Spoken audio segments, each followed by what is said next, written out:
موسم تو پہلے ہی خنک تھا، اسے بہت گرمی لگنے لگی۔ اس کا دل چاہا کہ ٹھنڈا یخ پانی پی لے۔ جب دولہا اس کے پہلو میں بیٹھا تو کچھ دیر وہ دولہے کی بولنے کی منتظر رہی۔ اسے محسوس ہو رہا تھا کہ دولہا اسے ٹکٹکی باندھ کر دیکھے جا رہا ہے، لیکن یہ بولتا کیوں نہیں؟ وہ دل ہی دل میں سوچ رہی تھی کہ دولہا خاموش کیوں ہے؟ وہ سب باتیں کیوں نہیں کہہ رہا جسے سننے کے لیے وہ بےتاب تھی، جیسے بھائی بھابھی کے کمرے سے آتی تھی۔ کچھ دیر کی بوجھل خاموشی کے بعد دولہا نے کچھ رسمی جملے بولے۔ پھر جو کچھ بھی ہوا اس نے سوچا نہیں تھا، نہ ہی بھائی بھابھی کے کمرے سے کان لگا کر سنا تھا۔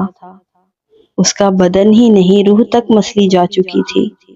وہ تکلیف اور دکھ سے کراہ رہی تھی۔ اس کی آنکھوں کے کنارے گرم آنسوؤں سے گیلے ہو رہے تھے۔ اس کے منہ سے نکلنے والی آوازیں کوئی سن نہ لے، اسی لیے اس نے تیز سرخ مہندی سے رچا ہاتھ اپنے منہ پر رکھ لیا تھا۔